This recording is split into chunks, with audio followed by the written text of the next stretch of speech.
Hello, good morning! Welcome back to my channel, Tax Tutorials for MSME. Ang ituturo ko sa inyo ngayon ay kung paano magbayad ng Quarterly Percentage Tax Return BIR Form 2551Q for the fourth quarter 2025 through Maya. Sa Maya app, mag-login sa inyong Maya account, select Bills, select Government, select Bureau of Internal Revenue. Meron tayong BIR payment reminders. Please review the details of your BIR transaction before confirming the payment. Taxpayers will be asked to enter their TIN 9-digit numeric code and branch code. The TIN structure natin ay itong sample 1, 2, 3, 4, 5, 6, 7, 8, 9. Yan yung sa main. Kapag meron kayong branch, magiging 1 sa dulo ng last 3 digits. Pero kung main lang, iisa lang yung business, 000 lang. Okay? Got it? Yeah, enter TIN, balikan ang 2551Q at i-enter ang iyong TIN.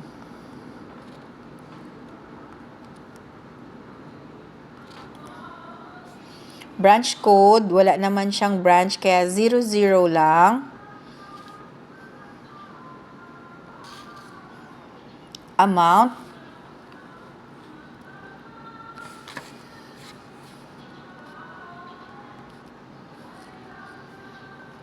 RDO code, kung saang branch kayo ng BIR registered. Makikita yan sa inyong form naman eh. Form series 2500, 2551Q ang form type code. Tax type, percentage tax PT. Return period for the fourth quarter 2025 is December 31, 2025. Hindi po yung date of payment or deadline, kundi yung cut-off, yung last day of the quarter. Then enter your email address.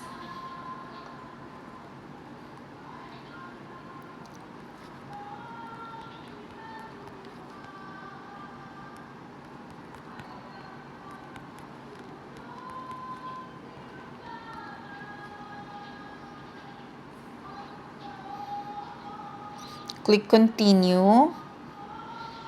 I-review ang details, TIN, amount,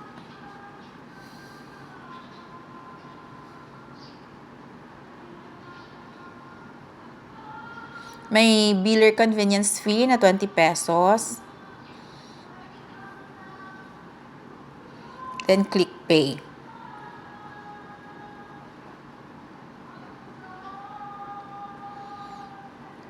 Okay, pay the amount.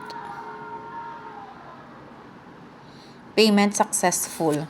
Then makaka-receive din sa email ng proof of payment. Kung pa lang sa aking channel, please subscribe to my channel and share my videos. Thank you so much.